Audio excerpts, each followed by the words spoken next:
What happens when one of America's most beloved sitcom stars goes head-to-head with one of daytime television's most outspoken hosts? Well, you're about to find out because the tension in the studio was so thick you could cut it with a knife. Lisa Kudrow, the woman who made us laugh for 10 years as Phoebe Buffay, found herself in the middle of a verbal battlefield that nobody saw coming. And when Joy Behar decided to push just a little too hard, well, let's just say the gloves came off. And what happened next left everyone in the studio completely speechless. Before we dive into this incredible story, make sure you hit that subscribe button and drop a comment below telling us what you think really happened here, because this confrontation was unlike anything we've seen on daytime television. Now, let's get into it. The morning started like any other at the View studio. The panel was assembled, the cameras were rolling, and Lisa Kudrow had joined the ladies to promote her latest project. What should have been a routine celebrity interview quickly turned into something much more intense when the conversation shifted away from entertainment and into much deeper waters. So, Lisa, Joy began leaning forward in her chair with that familiar intensity that regular viewers know all too well. I have to ask you about something that's been bothering me. You've been pretty quiet about some of the major issues affecting working mothers in Hollywood, and I'm wondering if that silence is intentional. Lisa's smile faltered for just a moment, but she maintained her composure. Joy, I wouldn't say I've been silent. I think there are many ways to support causes without making grand public statements about everything. But don't you think, Joy pressed on, her voice gaining momentum, that someone with your platform has a responsibility to speak out? I mean, you made millions playing a character that, let's be honest, wasn't exactly the brightest bulb in the box, and now you have this opportunity to use your voice for something meaningful. The comment about Phoebe hit like a lightning bolt. You could feel the energy in the room shift instantly. The other co-hosts exchanged uncomfortable glances, and Lisa's expression hardened noticeably. "Excuse me," Lisa said, her voice steady, but with an edge that hadn't been there moments before. "I think there might be some confusion here about what my character represented and what my personal values are." Joy wasn't backing down. "Look, I'm not trying to attack you personally, but I think it's fair to say that playing ditzy for a decade might have created certain expectations about who you are as a person." "Ditzy," Lisa repeated slowly, and you could hear the disbelief in her voice. "Joy, I think you might want to reconsider that characterization. Phoebe was eccentric, yes, but she was also incredibly wise, loyal, and had more emotional intelligence than most people give her credit for." The tension was building rapidly now. What had started as a standard interview question was quickly escalating into something much more personal and heated. "Come on, Lisa," Joy continued, waving her hand dismissively. "The character was written to be the comic relief. The quirky one who said random things that made no sense. Are you really going to sit here and tell me that Phoebe was some kind of intellectual powerhouse?" Lisa's jaw tightened visibly. "What I'm going to tell you, Joy, is that you clearly didn't understand the nuances of the character or the show. If that's your takeaway after 10 seasons, then frankly, I'm surprised that someone who claims to champion women would so casually dismiss a character who represented authenticity and emotional honesty." "Oh, please," Joy shot back, rolling her eyes dramatically. "Let's not pretend that Friends was some groundbreaking feminist manifesto. It was a show about privileged white people in New York City, and your character was there to provide laughs with her weird songs and bizarre observations about life." The other co-hosts were clearly trying to figure out how to intervene, but the conversation was moving too fast and had become too intense for easy interruption. Lisa took a deep breath, and when she spoke, her voice was controlled, but you could hear the anger underneath. "Joy, I'm going to stop you right there. First of all, reducing any character to a simple stereotype shows a fundamental misunderstanding of storytelling and character development. Second, the fact that you're sitting here dismissing the value of bringing joy and laughter to people's lives is honestly pretty disappointing coming from someone in your position." "I'm not dismissing anything," Joy replied defensively. "I'm just saying that maybe it's time for people who have had the privilege of massive success to step up and use their voices for something more substantial than entertainment." "More substantial than entertainment," Lisa repeated, and there was a dangerous quiet in her voice now. "So you're telling me that the work I've done, the joy I've brought to millions of people, the representation I've provided for women who don't fit into conventional boxes, that's not substantial enough for you?" The studio had gone dead quiet, except for the sound of the cameras still rolling. Everyone could sense that this conversation had crossed a line and was heading somewhere no one had expected, when Lisa first walked out on that stage. Joy seemed to realize she might have pushed too hard. But instead of backing down, she doubled down. Lisa, all I'm saying is that there's a difference between entertaining people and actually making a difference in the world. And right now, the world needs people with platforms to make a difference. That's when Lisa's composure finally cracked. And what she said next would leave everyone in that studio absolutely stunned. Lisa leaned forward in her chair, her eyes locked directly on Joy. And when she spoke, every word was measured and deliberate. You know what, Joy? I think I need to educate you about something. Making a difference in the world isn't just about standing on soapboxes and lecturing people about politics. Sometimes making a difference means helping someone get through the worst day of their life by giving them 22 minutes of laughter. Joy opened her mouth to respond, but Lisa held up her hand, clearly not finished. I have received thousands of letters over the years from people telling me that Phoebe helped them through depression, through loss, through feeling like they didn't belong anywhere. So before you sit there and dismiss what I've contributed to this world, maybe you should consider that your definition of making a difference might be a little narrow. The other co-hosts were exchanging worried looks now. Whoopi was clearly trying to find a moment to jump in and redirect the conversation, but Lisa wasn't done. And another thing, Lisa continued, her voice rising slightly, this constant need to diminish comedy and entertainment as somehow less valuable than political commentary is exactly the kind of thinking that keeps women divided. You're essentially telling me that unless I'm angry and confrontational like you, my contributions don't matter. Joy's face flushed red. Now, wait just a minute, Lisa. I never said your contributions don't matter. But we're living in times when celebrities have a moral obligation to speak out about injustice. Moral obligation? Lisa repeated incredulously. According to who? According to you, Joy? Do you realize how condescending you sound right now? You're literally telling me that my choice to focus on my craft and bring positivity into the world instead of engaging in constant political warfare makes me somehow morally deficient. That's not what I said, Joy protested. But Lisa was on a roll now. Actually, that's exactly what you said. You started this conversation by suggesting that my silence on certain issues is intentional. As if my choice to not turn every public appearance into a political statement is somehow a character flaw. Then you dismissed my most famous role as playing someone who wasn't the brightest bulb, completely missing the point that Phoebe was actually the most emotionally intelligent character on the show. Sunny Host finally tried to intervene. Ladies, maybe we should take a step back here and... But Joy cut her off. No, I want to address this. Lisa, I think you're being overly sensitive about what was clearly meant as a lighthearted comment about your character. Lisa laughed, but there was no humor in it. Joy, you just spent the last 5 minutes telling me that my life's work isn't substantial enough and that I have some kind of moral failing because I don't use my platform the way you think I should. How exactly is that lighthearted?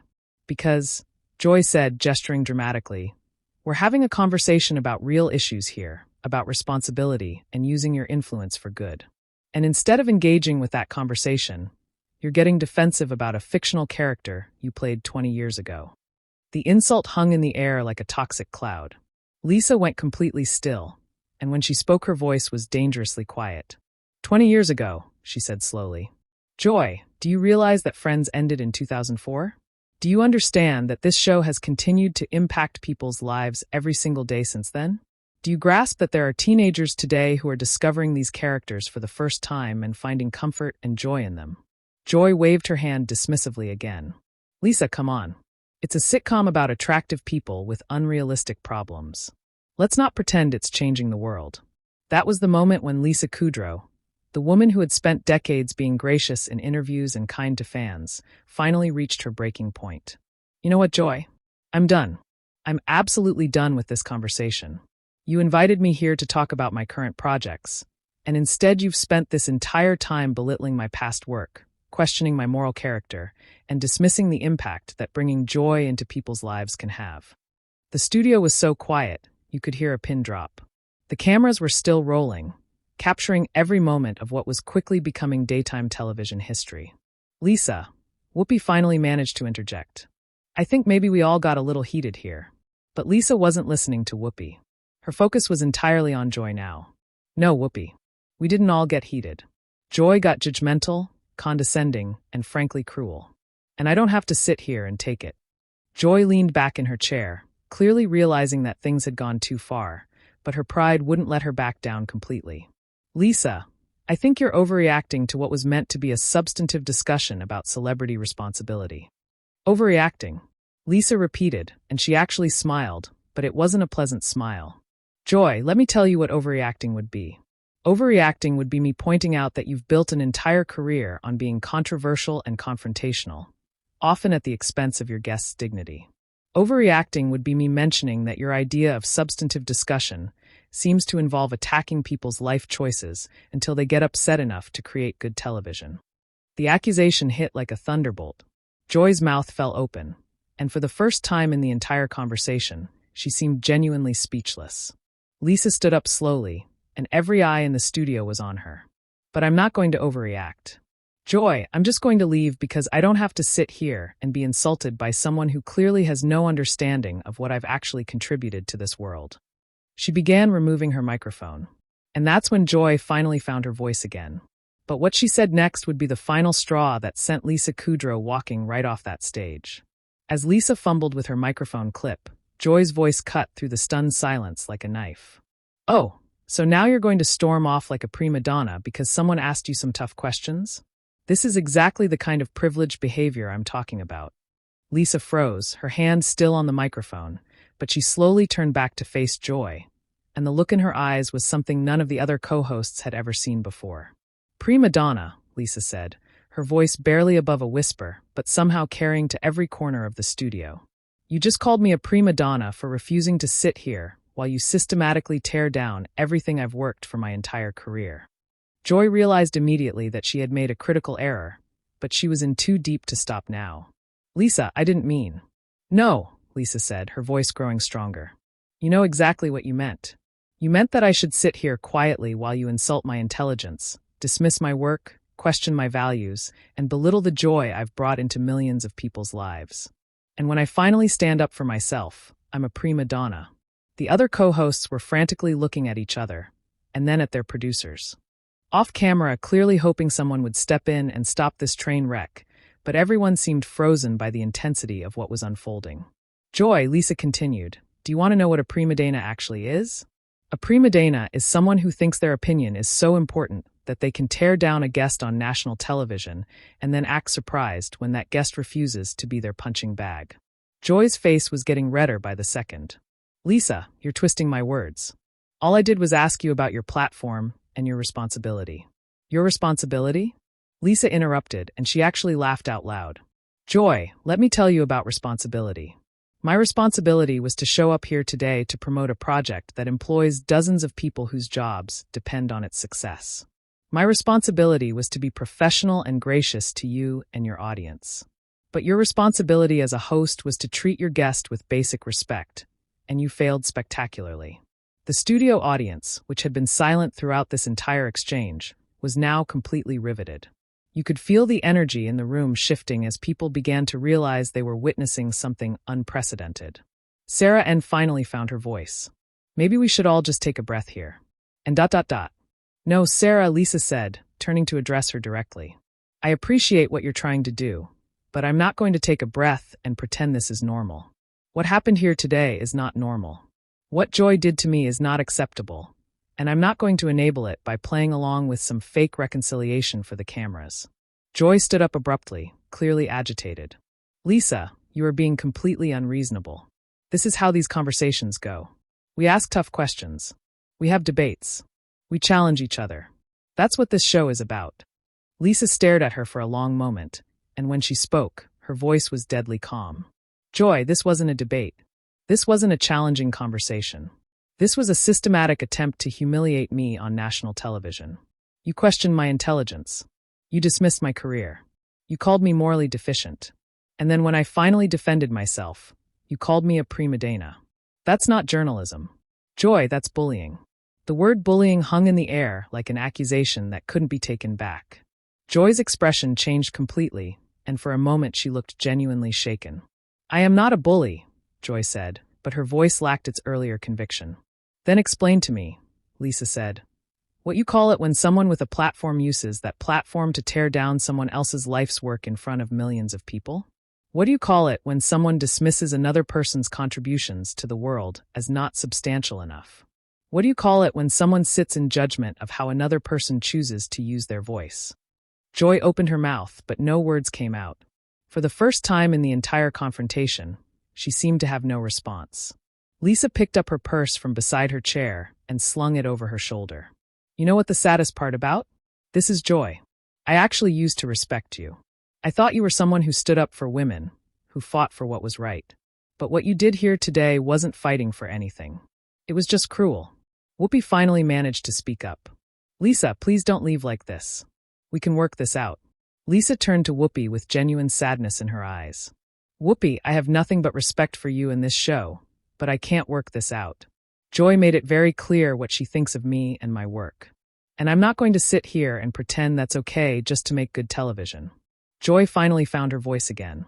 But what came out was desperate and defensive. Lisa, you're making this into something it's not. I was trying to have a meaningful conversation about important issues. Lisa stopped walking and turned back one final time. Joy, if your idea of a meaningful conversation involves attacking your guest's character, intelligence, and life choices, then maybe you need to reconsider what meaningful actually means. She paused at the edge of the set, and what she said next would become the most quoted moment from this entire explosive confrontation. You know, Joy, Lisa said, her voice carrying across the silent studio with crystalline clarity. You spent this entire conversation telling me that I need to use my platform to make a difference in the world. Well, congratulations.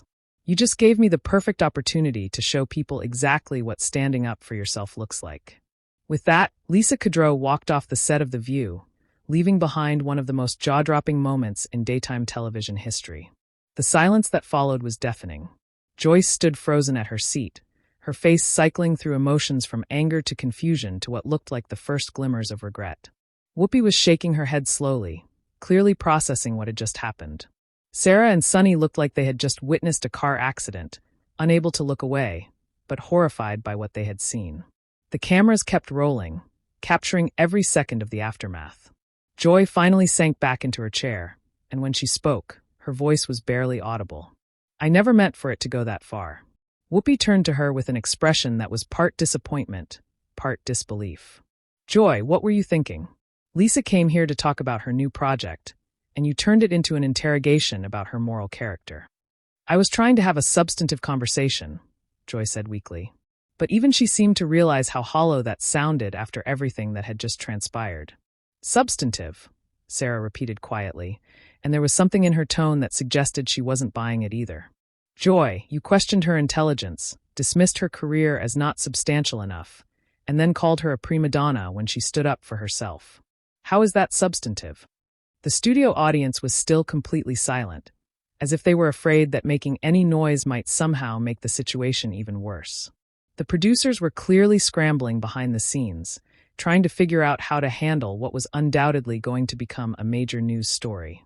Sunny finally spoke up, her voice careful and measured. I think we all need to acknowledge that what just happened here went way beyond normal interview boundaries. Lisa Kudrow is a respected actress who came here as our guest, and she deserved better than what she received. Joy looked around the table at her co-hosts, and for the first time seemed to realize that she had lost them completely. Are you all seriously taking her side on this? Joy, Whoopi said firmly. There are no sides here. There's just what happened, and what happened was wrong. You pushed and pushed until you broke something that didn't need to be broken. The weight of Whoopi's words seemed to hit Joy like a physical blow.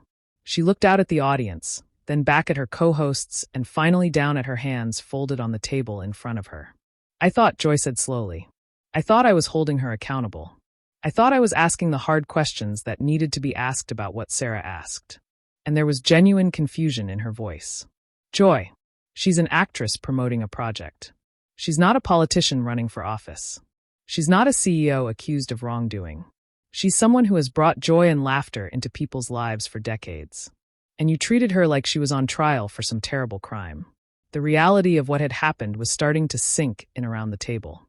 This wasn't just a heated discussion that had gotten out of hand.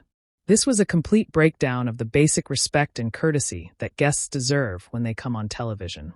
Whoopi looked directly into the camera, and when she spoke, her voice carried the authority of someone who had been in this business long enough to know when lines have been crossed. Ladies and gentlemen, we're going to take a break. When we come back, we'll try to make sense of what just happened here, and we owe Lisa Kudrow a sincere apology for how this interview went completely off the rails. As the show cut to commercial, Joy remained seated at the table, staring at the spot where Lisa had been sitting just minutes before. The other co-hosts got up and walked away, leaving Joy alone with the weight of what she had done. The studio audience began to murmur among themselves, processing what they had just witnessed. Some were pulling out their phones, already posting about the confrontation on social media. Others sat in stunned silence, still trying to understand how a routine celebrity interview had transformed into such a devastating public confrontation. When the cameras stopped rolling, Joy finally looked up, and what she saw was a studio full of people looking at her with a mixture of disappointment and disbelief. The crew members who had worked with her for years were shaking their heads. The producers were huddled in intense conversation, clearly trying to figure out how to handle the inevitable fallout. But perhaps the most telling moment came when one of the younger production assistants approached Joy hesitantly. "Miss Behar," she said quietly, "Lisa Kudrow has been my favorite actress since I was a little girl. Friends helped me through some really tough times growing up. I just wanted you to know that what she said about making a difference by bringing joy into people's lives, that really resonated with me." Joy looked at the young woman and saw her own words reflected back at her through the eyes of someone who had been genuinely hurt by what had happened. For the first time since the confrontation began, Joy seemed to truly understand the impact of what she had done. The assistant walked away, leaving Joy alone at the table with the realization that in her quest to create what she thought was meaningful television, she had instead created something that would be remembered for all the wrong reasons. Lisa Kudrow-Wonk's final words echoed in the empty studio. A reminder that sometimes the most powerful way to make a difference is simply to stand up for yourself when someone tries to tear you down. And there you have it, the complete story of how Lisa Kudrow walked off The View after one of the most intense confrontations in daytime television history. What started as a routine promotional interview became a masterclass in standing up for yourself and refusing to be diminished by someone else's need to create controversy. If you enjoyed this story, make sure to subscribe and hit that notification bell so you never miss our latest content. And tell us in the comments, do you think Lisa was right to walk off, or should she have stayed and tried to work things out with Joy? Let us know what you think happened.